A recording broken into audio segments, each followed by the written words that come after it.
Então, o que é que distingue este planeta dos outros que a gente conhece? Todos eles são uma bola de pedra ou de rocha. Então, não são uns maiores que outros, mas há uns mais líquidos, mais gasosos, mas há ali uma área, há ali qualquer coisa no espaço. Só que este é diferente dos outros por uma razão. Este tem um sistema terrestre. Não é? E hoje vamos falar do sistema terrestre. Há um livro que se chama A Tragédia dos Comuns, de Garrett Hardin, em que ele dá o exemplo em que há um determinado terreno que é usado por 10 pastores. Cada pastor tem 10 ovelhas. Há um dia que há um que traz a 11ª. O que é que fazem os outros? Trazem todos a 11ª. E ele viu que os outros trouxeram 11, ele passa para a 12. E os outros copiam. O outro passa para a 13 e os outros copiam. O que é que vai acontecer? O uso comum desregulado daquele terreno, não é? Dá origem a que o terreno entra em colapso. Isto resulta na tragédia de todos. Tragédia dos comuns. Isto é, o uso desregulado de um bem comum dá como origem o dano de todos. A solução para este tipo de problema, até hoje, foi a solução da divisão. Isto é, se nós pegarmos nesse terreno e cada um tiver a sua parte, como ele depende daquela sua parte, ele não vai ultrapassar os limites que sabe que não pode ultrapassar, não é? Portanto, ele vai gerir a sua parte e eu posso usar no meu terreno 2 ou 3 vacas, eu não vou pôr a 4ª ou 5ª porque isso põe em causa a minha própria sobrevivência. Como isto está dividido, se cada um fizer isso no seu, no global todos vão estar melhor. E até hoje a solução clássica para esta tragédia dos bens comuns foi sempre esta, a da divisão, para organizar o uso. E a mesma coisa se passa no nosso planeta. Por motivos históricos, a divisão política que nós temos é esta. Dividimos o território e só que quando houve divisões que se fizeram sobre a água, começaram a haver problemas. Porque mesmo entre 2 países, quando se está a dividir a água, nós podemos dividir juridicamente o espaço, mas não estamos a dividir juridicamente o sistema aquático que está ali. Reparem, a fronteira entre os Estados Unidos e o Canadá, em que na década de 80 estes grandes lagos, são os maiores lagos do nosso planeta, estavam completamente destruídos. Porquê? Porque cada um usou o lago, tipo, usa enquanto puderes, não é? Porque tudo bem, eu sei que ele está dividido, que esta é a minha parte, mas sei que os danos que eu faço aqui não são só meus, são partilhados com o vizinho do lado, não é? E portanto, como eu sei isto, de forma inconsciente, os lagos que eu tenho dentro do meu país faço-lhes uma gestão cuidada, mas aquilo que eu sei que é comum, cada um usa o que pode, cada um o primeiro a usar é o primeiro a servir. Não é? E, portanto, a tragédia dos comuns aqui nestes lagos aconteceu até que os dois conseguiram chegar a acordo, Estados Unidos e Canadá. Não é? Cada um conseguiu prever qual era o comportamento do outro e como eu consegui prever o comportamento do outro, eu alterei o meu. E sem eu ter esta capacidade de prever o outro, eu não vou alterar o meu, porque eu não vou ser o otário. Não é? E vocês vão perceber que, a nível global, passa-se precisamente o mesmo. Ninguém vai ser o otário. Ninguém gosta de ser o otário e vamos falar ainda mais sobre isso. Cada um identificou os seus pontos de poluição, investiu para corrigir porque sabia que o outro também o ia fazer. Não é? Porque não ia ficar para trás. Ora bem, o que é que aconteceu aqui? Eles fizeram um acordo não tendo em conta o limite da área jurídica, mas abordaram aquela questão como uma unidade ecossistémica. Aqui a realidade é conjunta, há aqui um sistema natural que não tem em conta as fronteiras. 2 situações diferentes. Uma, um terreno que nós conseguimos dividir, outra, um lago que nós não conseguimos dividir. A nível global, acaba por ser a mesma coisa. Não é? Vocês têm aqui as divisões políticas todas do planeta, têm já as zonas económicas exclusivas de cada um, só que, além disto, há ali um sistema terrestre que não cabe dentro destas linhas.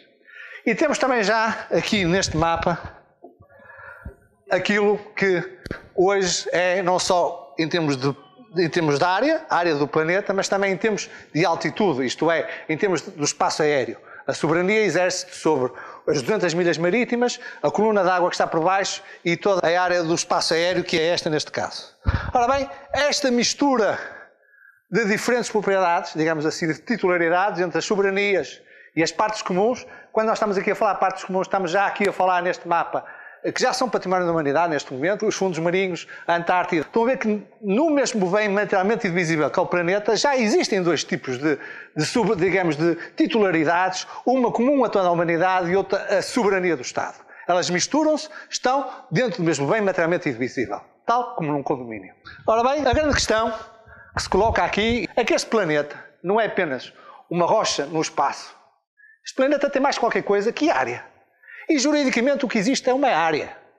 Em termos de natureza, os objetos jurídicos, a forma como o jurídico absorve a natureza é em termos de áreas, em termos de espécies. Uma espécie ou uma área. Não é? E este planeta tem mais qualquer coisa que se chama sistema terrestre, que juridicamente não existe e que, no entanto, não deixa de ser o nosso bem mais precioso e que distingue o nosso planeta dos outros. Ora bem, este sistema terrestre não foi sempre igual. Ao longo da sua história, dos 4,6 bilhões de anos do nosso planeta, já esteve por muitos estados, já teve muitas diferentes composições, que são estruturas bioquímicas entre a atmosfera, a água e o Sol, que já evoluiu ao longo deste tempo todo e que só nos últimos 10 mil anos, aquele período que nós chamamos o Holoceno, é que se criaram as condições bioquímicas no planeta para potenciar o desenvolvimento da espécie humana. Nós, humanos, já andamos aqui há mais ou menos há cerca de 200 mil anos. Só nos últimos 10 mil anos é que se criaram as condições climáticas, condições bioquímicas, que permitiram o desenvolvimento da nossa espécie, permitiram o desenvolvimento da civilização. Só para terem uma noção, como explicava o professor que está a trabalhar connosco nesta matéria, Paulo, a questão não era do frio durante o período da glaciação. A questão é que há 10 mil anos não havia CO2 suficiente na atmosfera para haver agricultura. Não é? E se não havia agricultura, não havia civilização. Não havia propriedade, a propriedade nasce com a agricultura e toda a civilização se constrói em cima disto. Não é? Portanto, não havia CO2 suficiente na atmosfera para plantar num ano e colher no próprio ano. Então, temos ali os últimos 100 mil anos deste planeta, as condições bioquímicas do planeta. Só nos últimos 10 mil anos, aquilo quando diz ali Holoceno, vocês reparem a diferença gráfica em termos de período estável dos últimos 10 mil anos. É algo que nunca tinha acontecido anteriormente no planeta e que nós, fruto destas alterações químicas que estamos a realizar na atmosfera e que, por sua vez, se transmitem para os oceanos e para a biodiversidade, tudo como um sistema, não é? Um dos erros, ou pelo menos uma das razões do insucesso da nossa abordagem nesta questão, é precisamente a nossa incapacidade de tratar o sistema terrestre como um todo, em que não é a biodiversidade de um lado, nem é o clima do outro, nem é os oceanos do outro. Está tudo junto. Aquilo que nós fazemos hoje na atmosfera, 50% do CO2 é absorvido pelos oceanos e, se formos ver a Convenção de Direito do Mar das Nações Unidas, não tem uma única linha sobre a acidificação dos oceanos. Porque a questão dos oceanos não tem a ver com a atmosfera. Segundo a forma como nós até hoje conseguimos abordar esta questão. Ora bem, considero o slide que consegue explicar aquilo que eu estive aqui a tentar. Nós do lado direito temos o planeta, a área, os 510 milhões de quilómetros quadrados, do lado esquerdo temos o sistema terrestre. E o sistema que nós temos hoje não foi sempre assim. Foi este último período de 10 mil anos que nós estamos aqui a falar. Outra questão que juridicamente até hoje não resolvemos é esta questão. Os danos são globais. Não há aqui nexo de causalidade entre facto e dano. Os danos são globais, são cumulativos, estendem-se ao longo de várias gerações. As alterações climáticas que estamos a viver hoje não têm apenas a ver com a nossa geração, têm a ver também com outras que já vieram para trás de nós e que não sabiam nada do que nós estamos hoje a saber. E, portanto, isto, até hoje, é o maior desafio que se coloca ao direito internacional, resolver uma questão que não é apenas entre países, que é global, em que cada um aquilo que faz dentro do seu país tem efeitos globais e quer a nível negativo, quer a nível positivo. Isto é, os ecossistemas que eu tenho dentro da minha soberania fazem serviços que todos usufruem à escala global. Não apenas são os danos, são também os benefícios que são usufruídos à escala global. Ora bem, se eu altero quimicamente a atmosfera, tem impactos nos oceanos, tem impactos no clima. Porquê? Porque eu estou a aumentar a temperatura do clima, o efeito estufa que tem que existir para manter o planeta dentro deste período do Holoceno. Os cientistas dizem que se não houvesse intervenção humana na alteração química da atmosfera, provavelmente o Holoceno era um período que se estendia por mais ou menos por 100 mil anos. Nós estamos nos 10 e estamos a alterá-lo já desta maneira. E, portanto, ao derreter os polos com o aquecimento, altera-se a termodinâmica entre os polos e o Equador e toda a dinâmica que se cria aqui, de correntes oceânicas, de correntes atmosféricas, altera-se e assiste-se àquilo que nós estamos a assistir hoje. 3 coisas diferentes. Um território que é possível dividir, uma zona de água que não se divide, mas que entre 2 países é possível chegar a um acordo e obter resultados, e um sistema terrestre que não se divide de todo, que é global e que são 200 países que estão aqui à volta. Como é que nós podemos chegar a acordo quanto a isto? Isto requer inovação. Isto é, a fórmula do direito internacional, que é um direito que teve como objetivo apenas evitar a guerra entre países, não podemos usar essa lógica, não podemos usar esse modelo teórico para construir uma solução de uma gestão de um bem comum, que é o sistema terrestre. E a questão é que este sistema terrestre não existe juridicamente. Por isso é que a economia chama externalidades à poluição, externalidade negativa e externalidade positiva aos serviços ambientais. Não é? Externalidade, quer dizer que é externo. É uma coisa que não existe, que desaparece no vácuo. Não é? E como não existe o sistema terrestre, tudo o que eu faço ao sistema terrestre não existe. Porque o sistema terrestre não existe juridicamente, se não existe juridicamente, não existe economicamente. Ponto. Não é? Os danos que eu faço ao sistema terrestre não existem para a economia e os benefícios também não existem para a economia. Não é?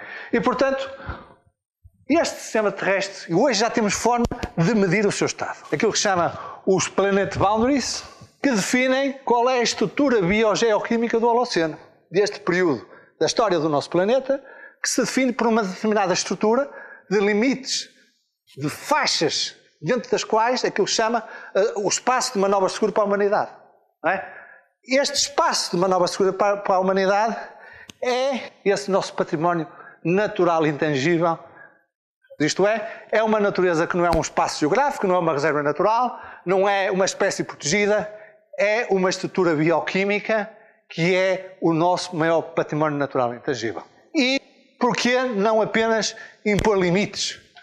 Quando surgiu a ideia dos Planet Boundaries, com quem nós trabalhamos, era apenas para impor limites à atividade humana. Por que não usar estes limites, esta faixa de segurança da humanidade, para incluir também o positivo? Isto é, o que é que tu fazes de positivo para o comum? Por que não incluir os benefícios que os nossos ecossistemas fazem e criar uma economia positiva, uma economia verde, em que todos os países, além do negativo, fazem também positivo? Se o positivo não entrar nas contas, ele não vai existir, nunca vamos ser capazes de recuperar o estado do nosso sistema terrestre.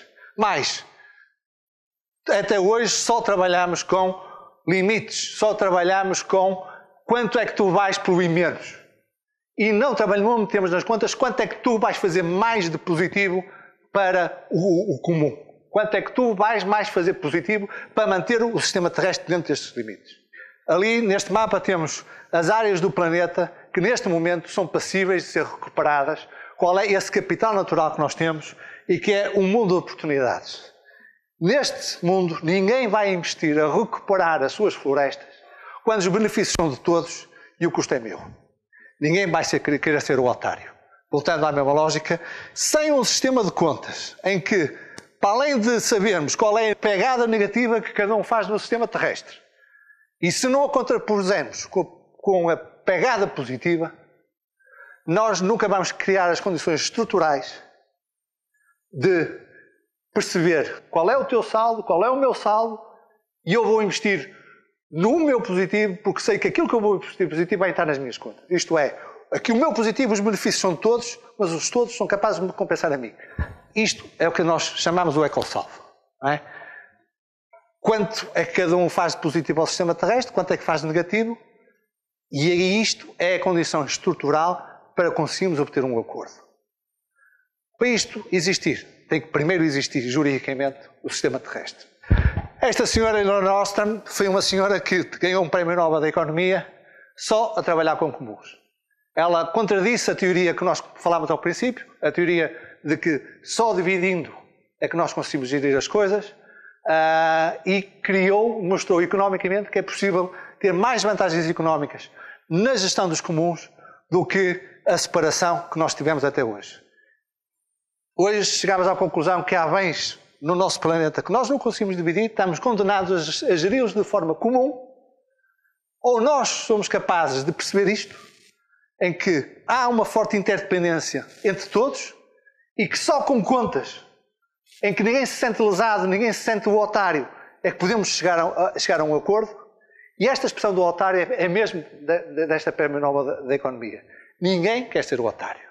E temos que encontrar um sistema estrutural que permita que todos sintam os seus interesses devidamente salvaguardados.